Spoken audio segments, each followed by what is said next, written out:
Jesús, nombre sobre todo nombre.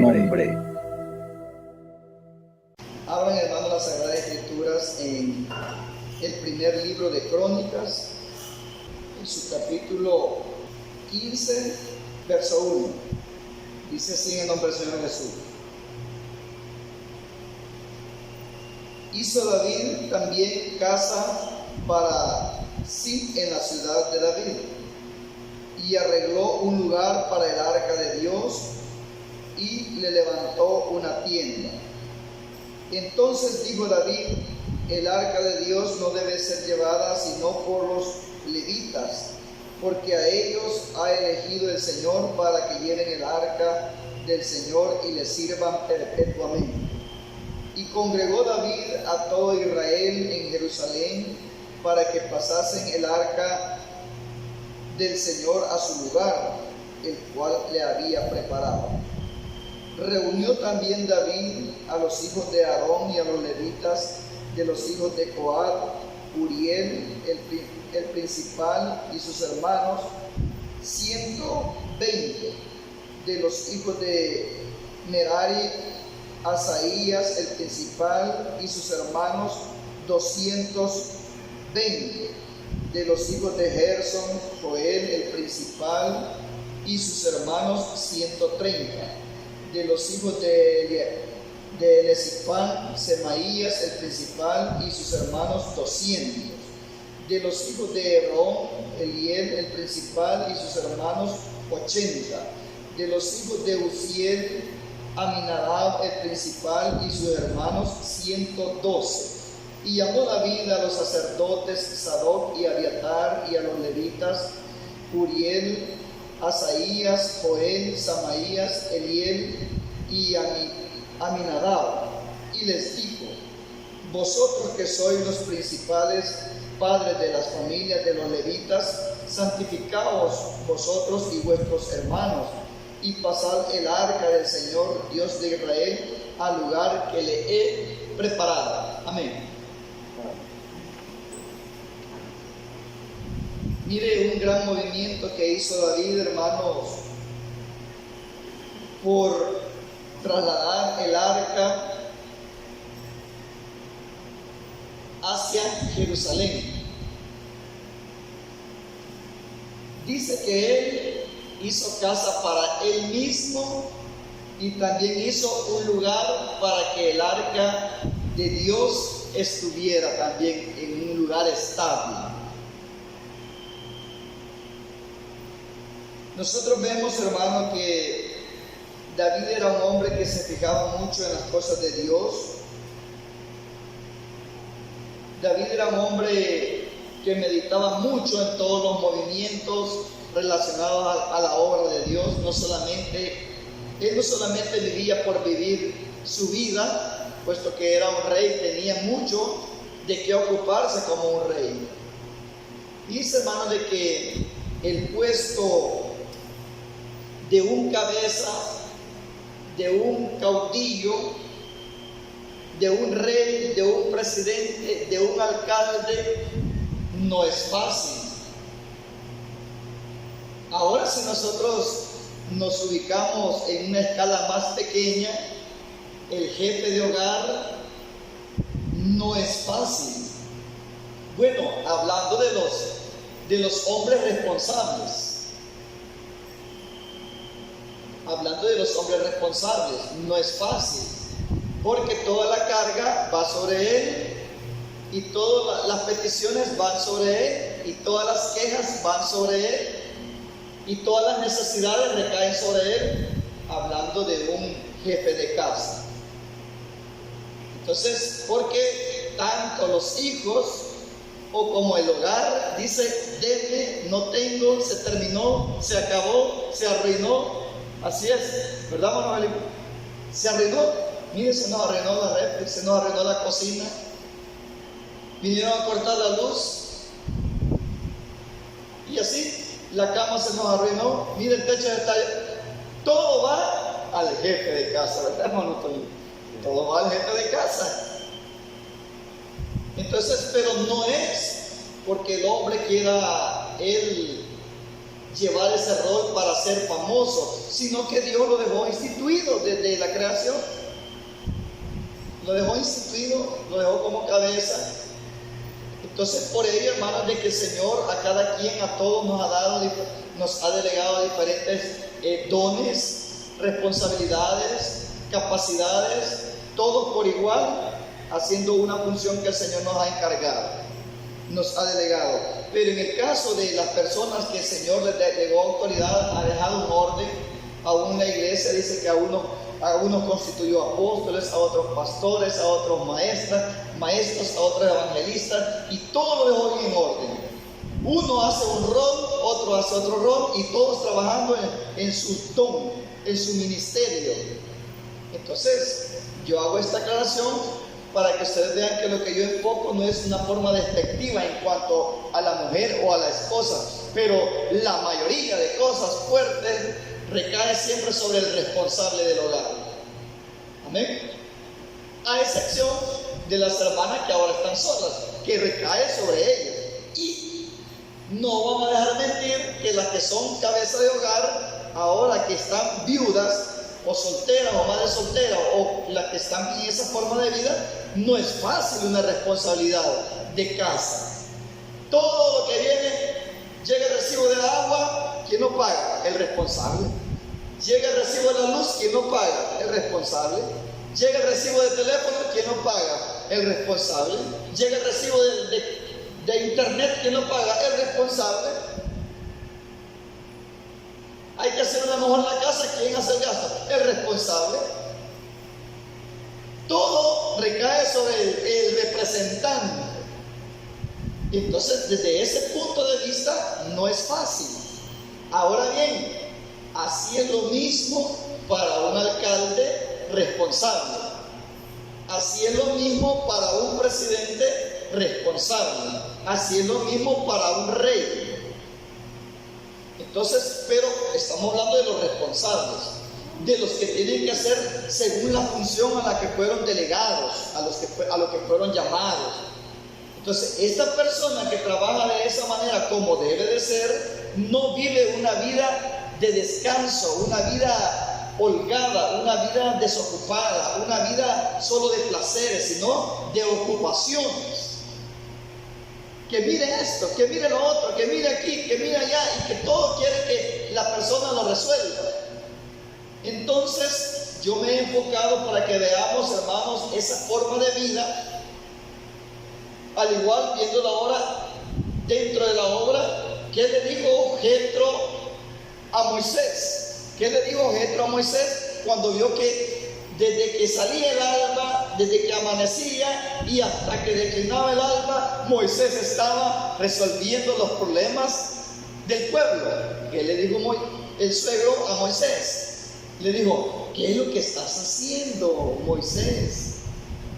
Si seguís de esa manera, pero estamos hablando de gente que hace lo que les corresponde o lo que tienen que hacer, no es negligente. Hay siervos buenos y siervos malos. ¿Qué estás haciendo, Moisés? Le dice: te vas a morir y todos van a aparecer si sigues así.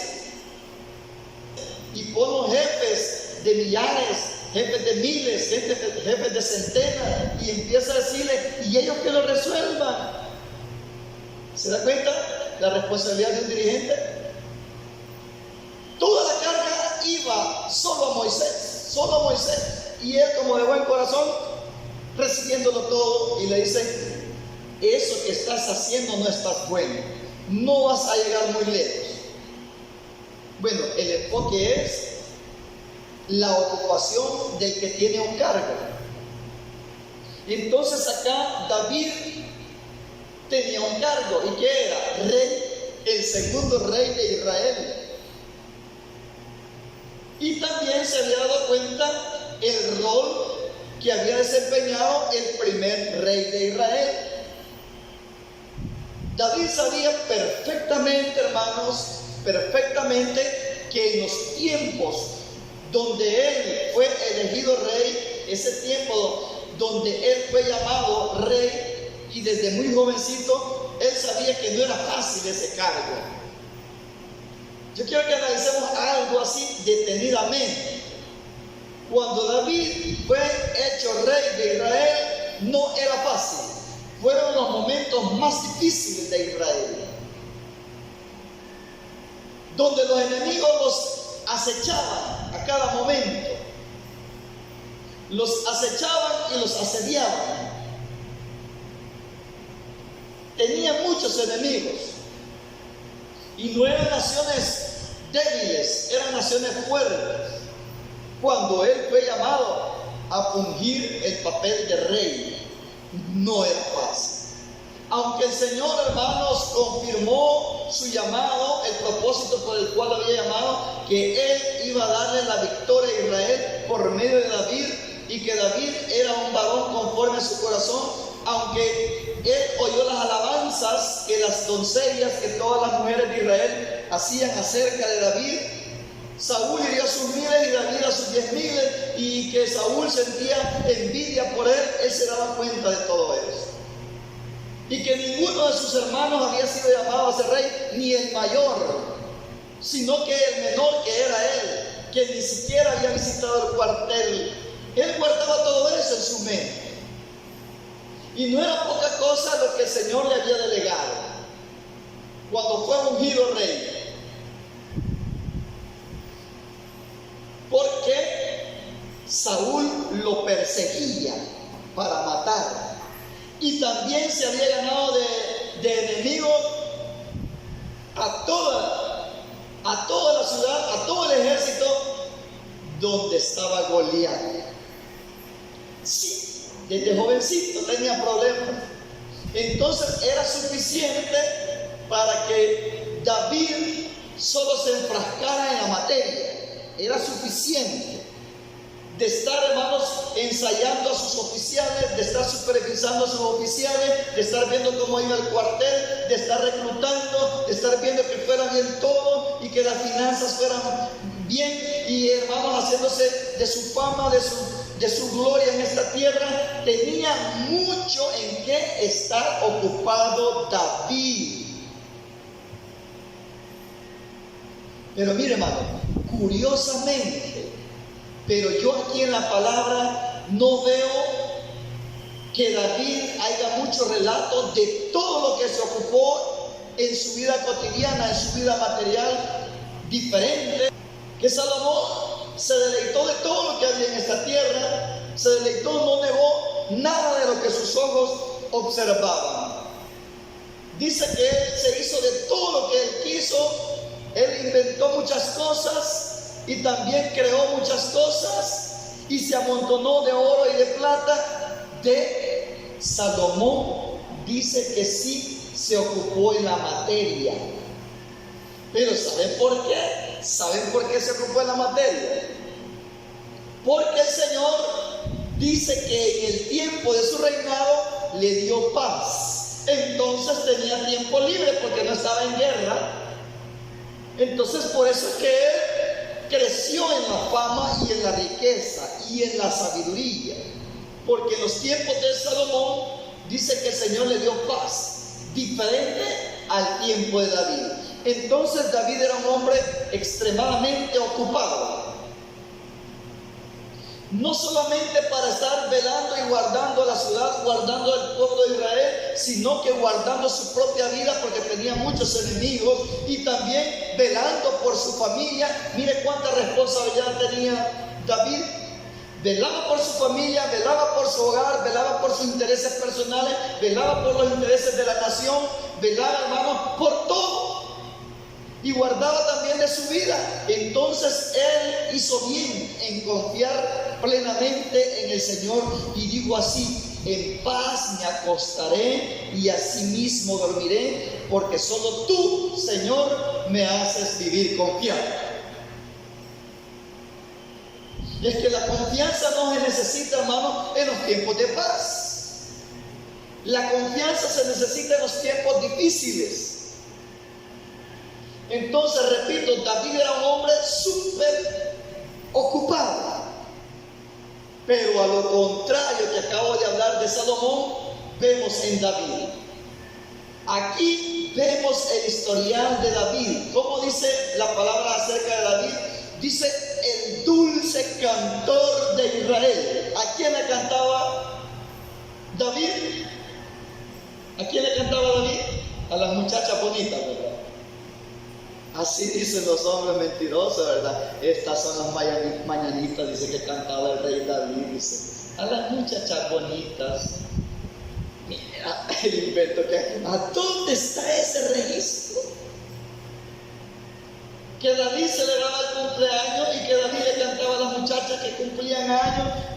Pero sacan hasta el rey David ahí. Estas son las mañanitas que cantaba el rey David. Las mañanitas que cantaba el rey David. Sin embargo, dice la palabra que era el dulce cantor de Israel. Aparte de que era un gran guerrero, aparte de que era un siervo de Dios, dice que era el dulce cantor de Israel.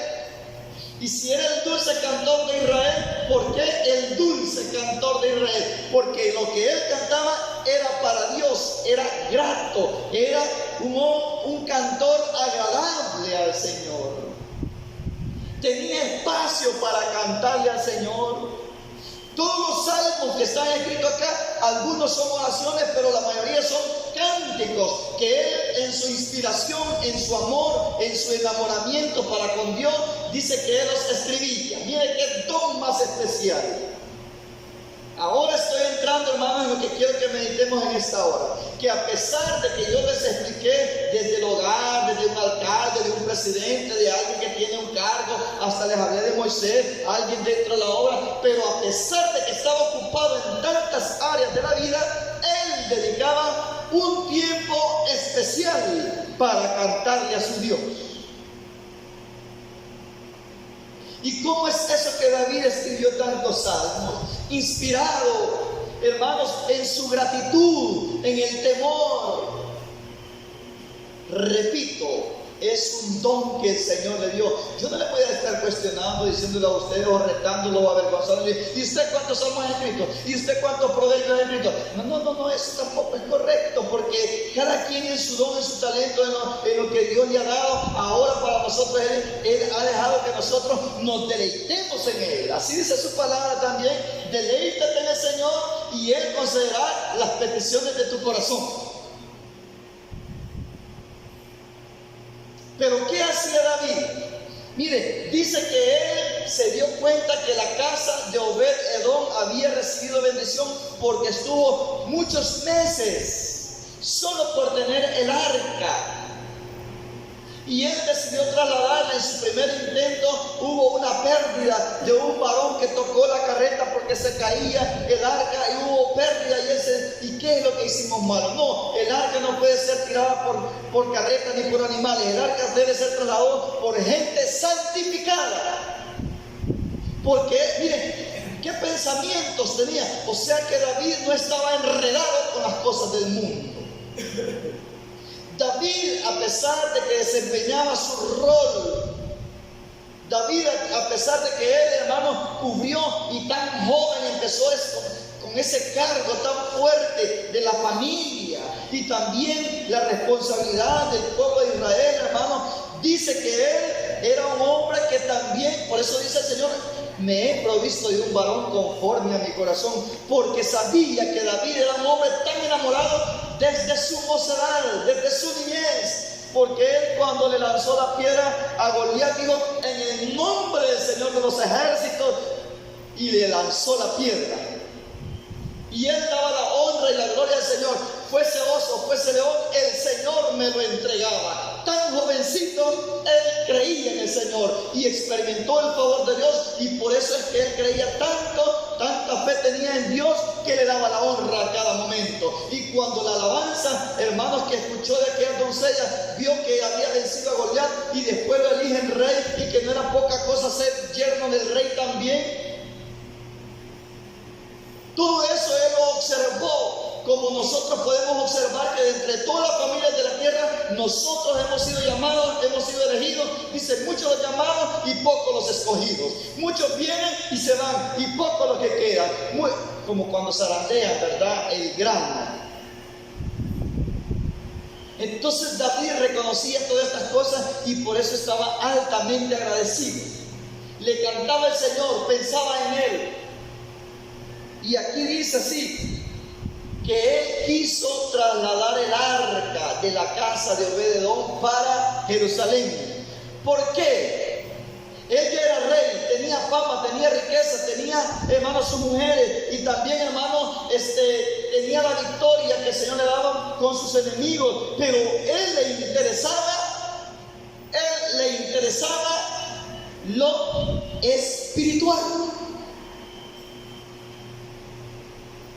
Así como a usted y a mí nos interesa lo espiritual. Hay cosas que debemos de hacerlas, porque debemos de hacerlas, pero que el centro, la motivación de nuestra vida, que la motivación de nuestro quehacer, de nuestro levantar, de nuestra sobrevivencia en esta tierra, tiene que ser el Señor, el centro siempre de todas las cosas. Él se daba cuenta, bueno, estoy vivo, el Señor me ha elegido rey para que pelee las batallas, para que libre al pueblo, pero él sabía que tenía que dedicarle tiempo a su Dios. Él, mire, se regocijó tanto, no aparece un regocijo más grande, pero ni cuando fue ungido rey, porque fue ungido rey en secreto. No hubo fiesta, no hubo pompa, no hubo alegría, no hubo trompetazo, no hubo nada de eso. Fue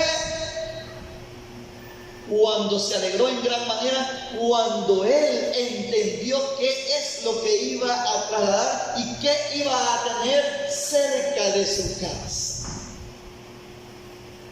Él dice que preparó casa para él y casa para el arca también. Y empieza a escoger, hermanos, a delegar. Él no se ocupaba solamente de la guerra, sino de la adoración, del servicio en la obra del Señor. Se empeñó, hermanos, en escoger a jefes de familia y a toda su familia, a jefes de familia y a toda la demás familia de los varones, y que dice que tenían que consagrarse. Y todos los hijos de Leví, ustedes conságrense porque ustedes van a trasladar el arca. Yo quiero perfección. Y cuando llegó el arca a Jerusalén, dice que David danzaba, saltaba, cantaba y él se regocijaba en el Señor, pero dice que su mujercita lo estaba viendo por la ventana.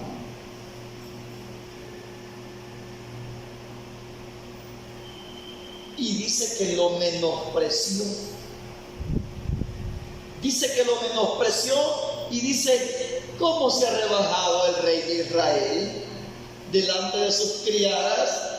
Porque dice una versión que él se desnudó de tanta alegría, de tanto gozo. Dice que él la ropa quizás se le soltó y se la volvió a amarrar, porque saltaba, cantaba y danzaba. Cuando dice danzaba, no es con lo que nosotros conocemos ahora, hermano.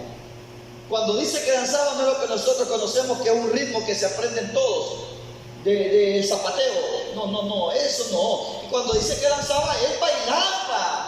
A saber qué movimientos hacía, pero él demostraba gozo. La danza de Israel aún ahora en día, hermano, ellos todos se toman de la mano a los hombres y dan pasos para adelante y dan pasos para atrás. Ellos ahí están danzando. Ese es un baile de ellos. Es diferente al baile del mundo, al baile de ellos, pero es un baile. Dice que David bailaba y también cantaba y también saltaba. Figúrese usted un rey haciendo estas cosas. ¿Pero por qué? Porque él estaba agradecido y estaba regocijado porque el arca iba a estar en Jerusalén, porque para él el arca simbolizaba el poder de Dios con ellos. ¿Cuántos de nosotros no quisiéramos haber estado en aquel tiempo para ver aquel regocijo, aquella alegría? Y dice que David empezó a hacer, hermano, una acción de gracia solamente por tener el arca en la ciudad de Jerusalén, por haberla trasladado, tenerla allí. Dice, si en Obed-edom fue bendecida su casa, solo por tenerla unos meses, ahora sí la tenemos de por vida. ¿Cómo el Señor no va a derramar bendición, no solamente en una casa, sino en todo Israel? Si nosotros preparamos el lugar para que el arca de Dios more para toda una vida, ¿cuánta bendición no habrá en cada uno de nosotros? Dice que nosotros somos templo y morada del Espíritu Santo, amén. Pero quienes se encargaron de trasladar el arca para la ciudad de Jerusalén y llevarla al lugar donde iba a reposar. Dice que fueron hombres santificados y dice que David preparó el lugar. ¿Preparamos nosotros el lugar? Porque cuando el lugar donde está el arca no es un lugar adecuado, no es un lugar santificado, no está preparado, en lugar de que genere bendición, en lugar de que genere alegría, en lugar de que genere gozo, en lugar de que genere, hermano, prosperidad, genera tristeza, genera pérdida, genera desconfianza, genera, hermanos, todo lo contrario al gozo. Qué importante es meditar de este punto de vista de la palabra, porque en aquella ocasión, como sabían que el arca guardaba un misterio, dice que los filisteos capturan el arca, pero el Señor lo permitió para mostrar su poder. Capturaron el arca los filisteos. Estamos hablando de una cajita de madera, bien preparada, forrada con oro y con querubines alados. Y que algo estaba ahí adentro, panes, la vara de Aarón, y había panes también. ¿Qué más cosas había ahí? Maná, pero eso era un simbolismo, significaba mucho, de gran valor. No era de verlo así simplemente, era de gran valor el simbolismo que tenía, y también lo que reflejaba, lo que radiaba el arca también era muy especial, era muy palpable, muy patente lo que sucedía tener al arca. Mire, algo fabricado por aquellos hombres que podían el oficio, los que lo fabricaron.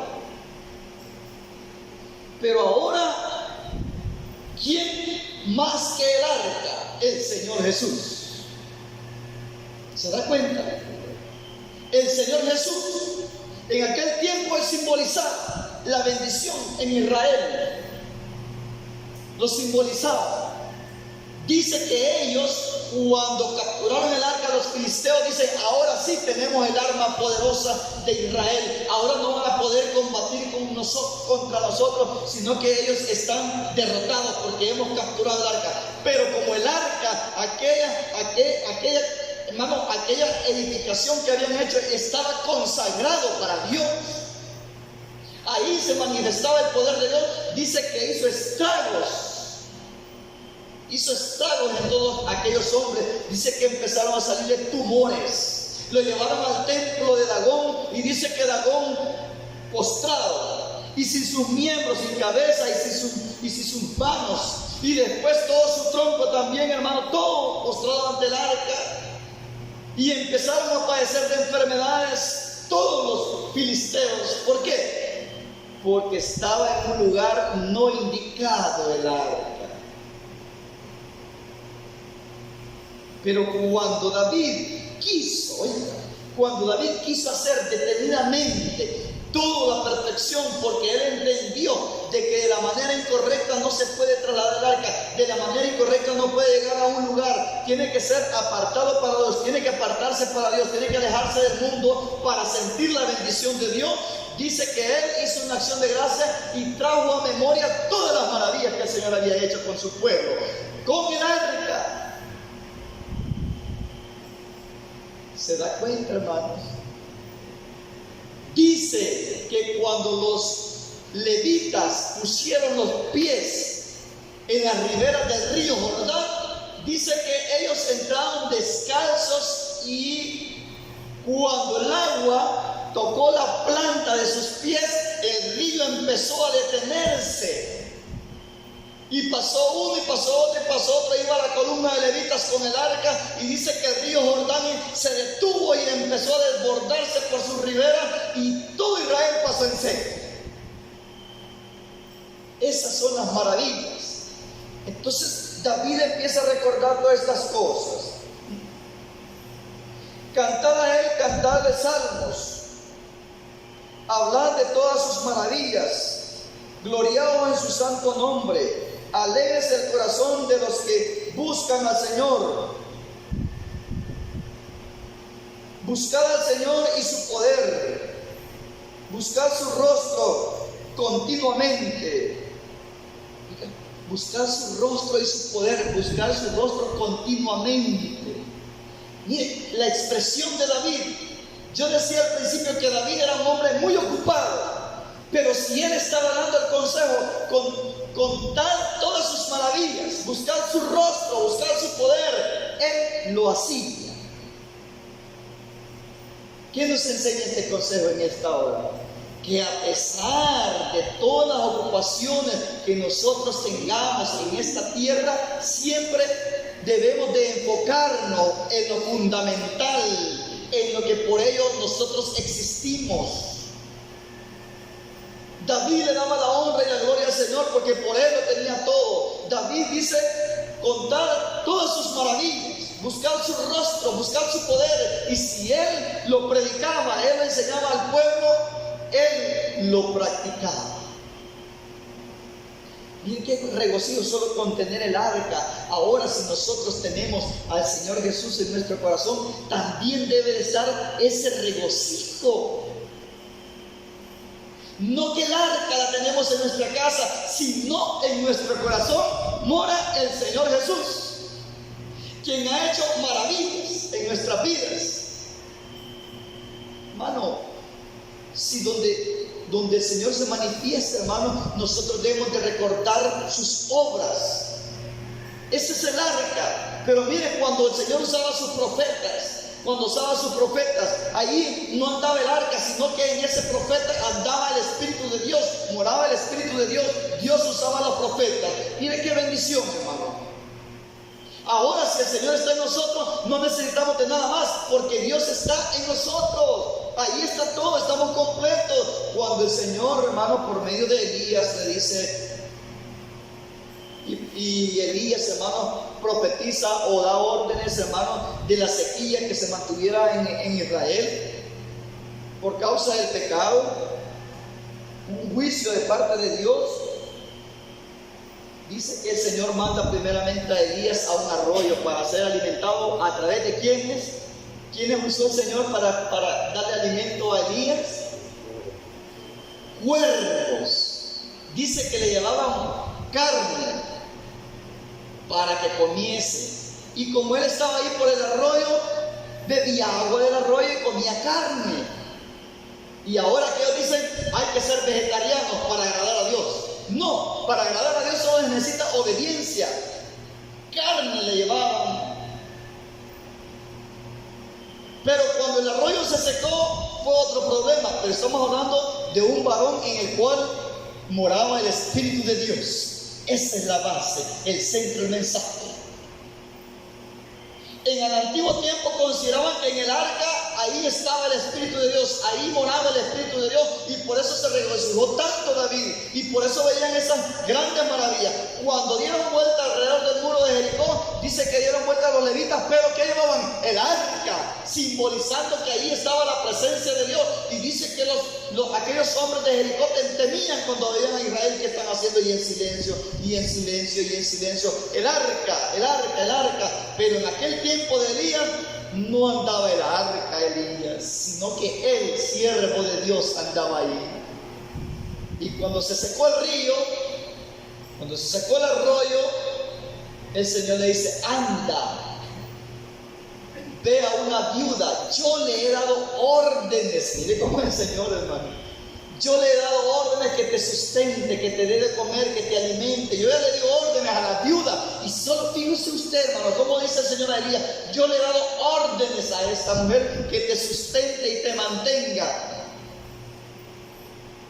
Y cuando llega a la puerta de la ciudad, dice que ve a una mujer recogiendo leña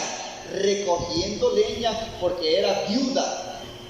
Y llega y le dice, te ruego, mujer, que me traigas agua para beber. Y la mujer se dispone y va de camino a tomar el agua y dice, ven, regresa, también te ruego que me des un bocado de pan, que me traigas un bocado de pan. Y esta mujer, mire cómo le dice, vive el Señor, le dice, que no tengo pan cocido, sino solo un poco de harina, una tinaja, le dice, y que en un justo momento yo lo iba a preparar. Y el Señor dijo, yo ya le he dado órdenes, le dice. Y mire cómo le está respondiendo a la mujer. Y mire cómo le responde la mujer, yo le he dado órdenes a esta mujer que te mantenga. Y la mujer, como le dice a Elías, Vive el Señor en cuya presencia estoy, le dice. Que en este justo momento iba a preparar pan, a prepararlo, lo íbamos a comer con mi hijo y nos íbamos a dejar morir. Mire el pensamiento. Pero viene Elías y dice: sí, mujer, le dice, haz como tú has dicho, pero dame a mí primero, porque el Señor ha dicho, la harina no escaseará, ni el aceite tampoco. Hazme primero a mí. Y mire, hermano, todo ese periodo de sequía, la mujer siguió haciendo pan, siguió, hazlo debajo de la ceniza, dice, pero cocínalo y dame a mí primero, le dice. Mire, donde mora el Espíritu de Dios hay bendición. Y si Dios mora en nuestro corazón, nosotros tenemos la bendición de Él. Buscar su poderío, buscar su poder, buscar su gloria, buscar su rostro, contar todas sus maravillas. Decía David bien alegre al pueblo de Israel, lo instaba, hizo una acción de gracia ahí, solo por tener el arca. Ahora en esta ocasión, aquella mujer, la viuda de Sarepta, no llevó el arca del pacto, no llevó el arca a la casa de él, sino que llegó un siervo de Dios. Y mientras estuvo el siervo de Dios, aquella mujer volvió su gozo. Otra maravilla. ¿Y sabe qué más especial? Llegó otro examen para que aquella mujer se afirmara sus pensamientos. Dice que en ese momento su hijo se le muere. Siervo de Dios le dice: ¿y qué tengo yo? Le dice: ¿por qué se ha muerto mi hijo? Tras una angustia viene otra. Y le dice Elías al Señor: Señor, aún a la viuda en cuya casa estoy hospedado, tú las has afligido. Le dice que él se tendió sobre el cuerpo del muchacho, y el alma volvió a aquel niño y le dice: aquí tu hijo vive. Y aquella mujer se regocijó y dijo unas palabras: he aquí, ahora sé que Dios está en ti, la palabra de Dios está en ti, tú eres un varón santo. Otra maravilla. En tiempos de hambre, la viuda de Sarepta, hermano, no padeció hambre, no padeció sed. Dice que la tinaja de aceite nunca se desvació, y donde estaba el harina tampoco escaseó. Y tuvo un problema grave de muerte de su hijo, y dice que el poder de Dios lo resucitó a través de Elías. No hay razón, hermano, por qué estar agradecidos con Dios en estos tiempos difíciles, porque dice que Él ha prometido estar con cada uno de nosotros todos los días hasta el fin. Dice aquí también: buscar al Señor y su poder, buscar su rostro continuamente. Eso es lo que hacía David, buscar su rostro continuamente.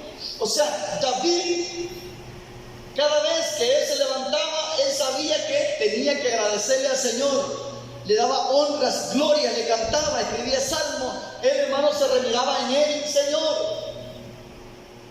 De la misma manera nosotros hoy en día. Pero lo que pasa, hermano, es que el tiempo pasa, las enfermedades nos absorben, la vejez llega, el cansancio llega, las faenas crecen, los descuidos están a la orden del día, y nosotros nos estamos olvidando de los favores de Dios. Muchas veces. Porque ponemos la mirada solamente en las cosas de la tierra.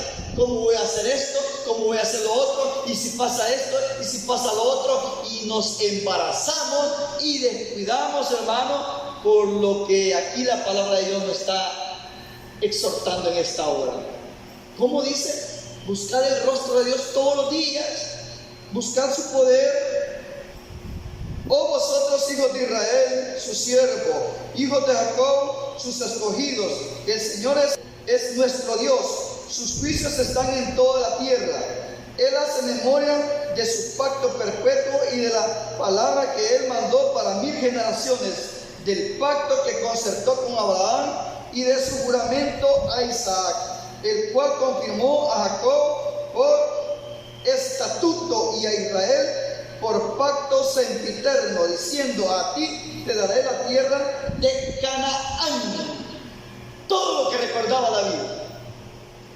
Mire, no solo el presente, sino que lo que había acordado con Abraham lo había cumplido y ellos eran los beneficiados.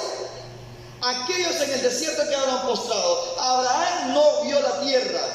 Estuvo ahí, por fe estuvo ahí, pero no ya entregada totalmente a Israel. Mira hasta qué generaciones obtuvieron la tierra y David estaba agradecido por a nuestro padre Abraham se la prometió, y aquí nosotros somos acreedores de las promesas de nuestro padre Abraham. Cuando ellos eran pocos en número, pocos y forasteros en ella, dice, y andaban de nación en nación, y de un reino a otro reino, y a otro pueblo, no permitió que nadie los oprimiere. Antes, por amor de ellos, castigó a los reyes. Recuerda también David el peregrinaje de sus hermanos, el peregrinaje de su familia.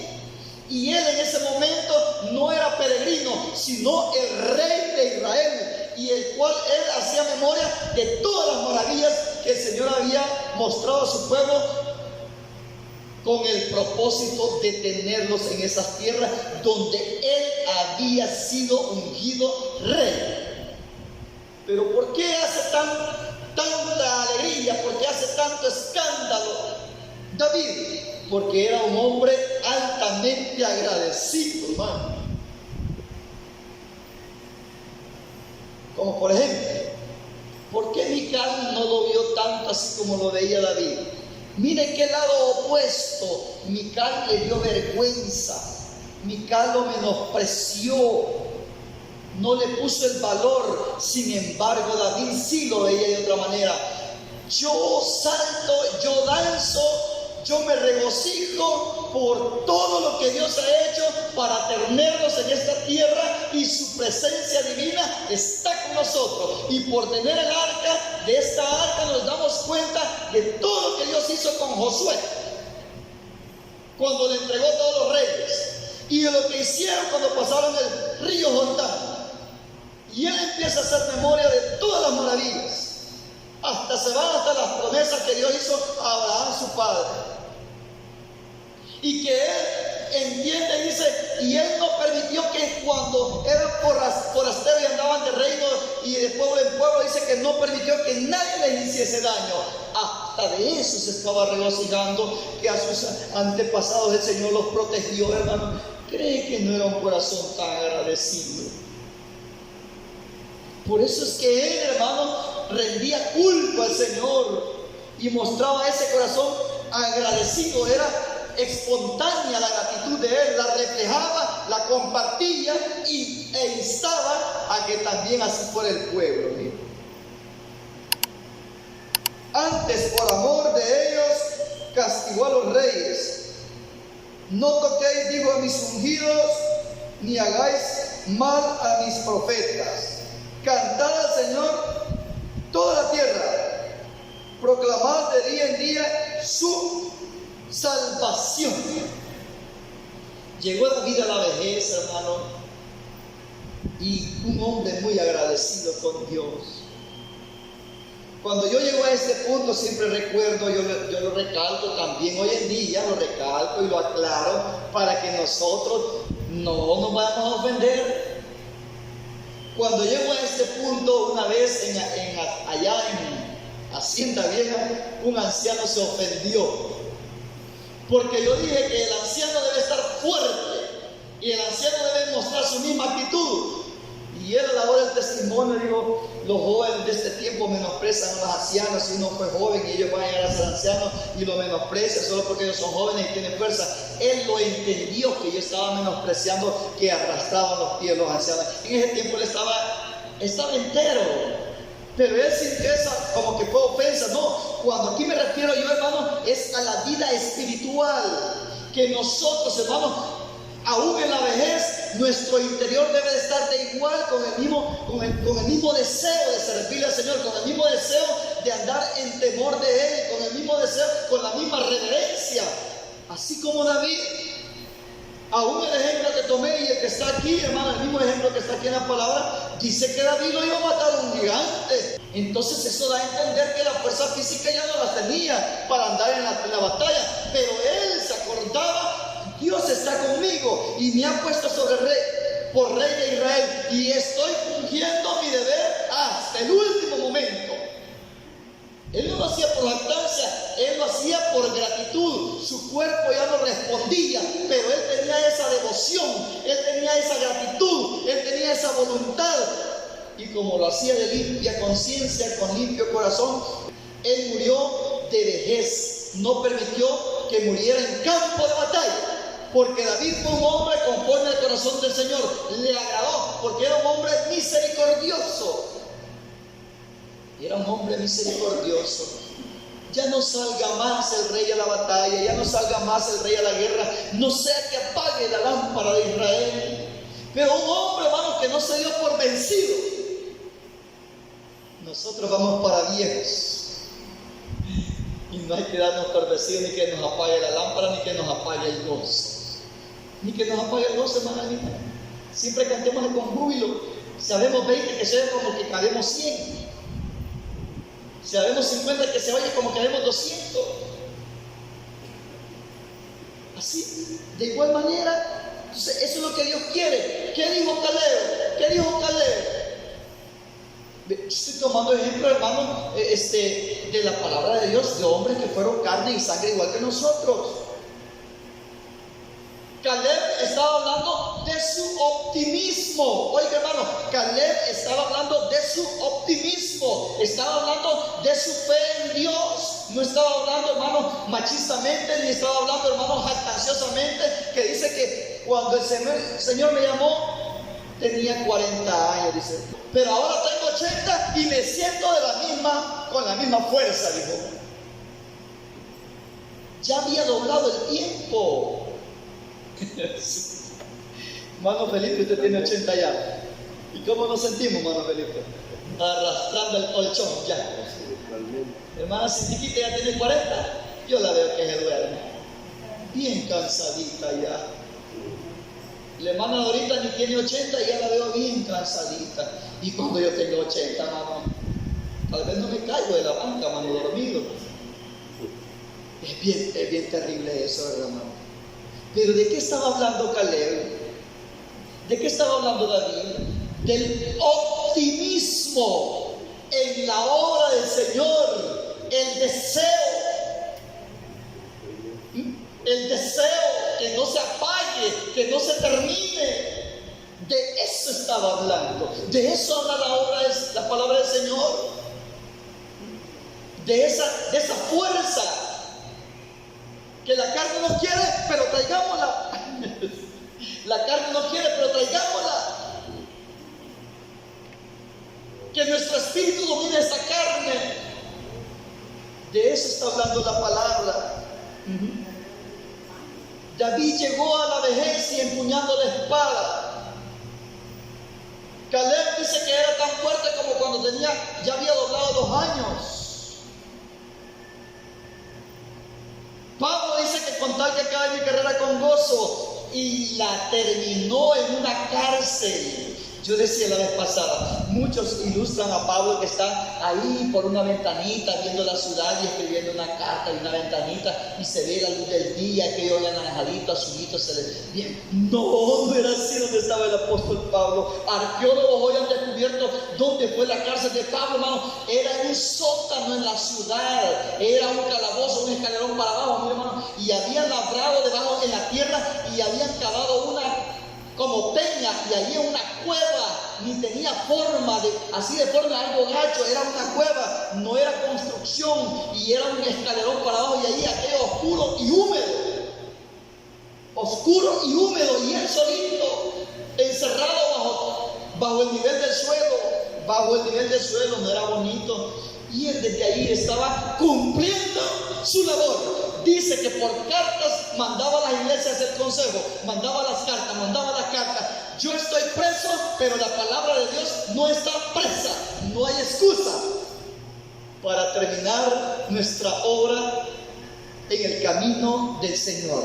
No hay excusa para hacer lo que comenzamos haciendo dentro de la obra. No hay excusa para retroceder. No hay excusa para debilitar. No hay excusa para dejar de congregarnos. No hay excusa para que el gozo se nos apague. No es, como dice la gente, el querer es poder, dice la gente, ¿verdad? Solo el que ya no quiere, no. Nos veíamos con langosta, se les apoderó la cobardía los destruyó. Y aquí dice, los comeremos como pan, así va a ser. Zapatearon fuerte y así lograron. Y ellos son los únicos que le entraron a la tierra prometida. Se necesita vigor espiritual, pero el vigor se genera de su gratitud para con Dios, recordando cómo estábamos nosotros en el antiguo tiempo. Estábamos desamparados, estábamos muertos en delitos y pecados, y el Señor nos llamó a su luz admirable, y aquí el Señor nos ha bendecido y nos lleva a la bendición eterna. Por lo tanto, el gozo debe ser extremo también en nuestros corazones. Debe ser extremo también en nuestro corazón. No estamos hablando de fanatismo, estamos hablando de la realidad, porque usted y yo tenemos que sentir esa garantía de la salvación en nuestro corazón. Solamente el que ya la perdió, hermano, se hable como se hable, se manifieste el Señor, muestre un sueño, una visión, una promesa como lo perdió, no se goza, porque sabe que perdió el boleto a la vida eterna. De lo contrario, nosotros tenemos que seguir adelante, hermano. Recordemos a aquellos grandes hombres que a pesar de todas las adversidades que pasaron, ¿quién como David? La Escritura no dice que David le dio, hermano, que David padeció de colesterol, de triglicéridos, de hipertensión, de azúcar en la sangre, de tantos sustos que le dieron, que lo quisieron matar, que Saúl lo buscaba, que por poco lo mata y que lo andaban siguiendo, y que a su hijo Absalón se le levantó, y problemas del hogar que yo, un paro cardíaco me va a dar, dijo David. No, ¿por qué? Porque estaba en comunión con Dios. Ahí está el éxito del siervo de Dios, de la sierva de Dios. Ahí está el éxito, en estar de la mano, buscando su rostro, buscando su poder, recordando sus maravillas. Ahí está el detalle para que nosotros coronemos nuestra carrera. En sí, estamos en los tiempos finales.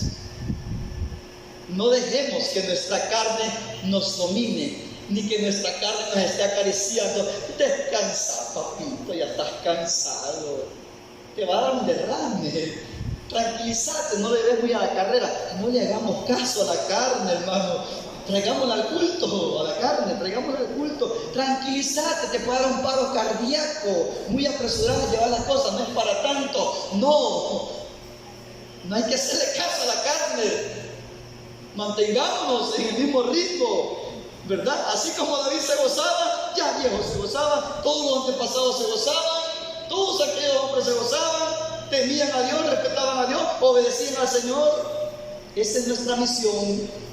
Dice, el que venciera hasta el fin, este heredará la vida eterna. Sé fiel hasta la muerte y yo te daré. ¿Cuál es el límite? Sé fiel hasta los 40 años. Es que de los 60 para allá empiezan a perder los papeles, dice. Mire qué terrible, hermano. Pidámosle al Señor por nuestra vejez. Muchos en la vejez cometen locuras, tal vez no pecados declarados, consumados, pero ya se desvían del camino.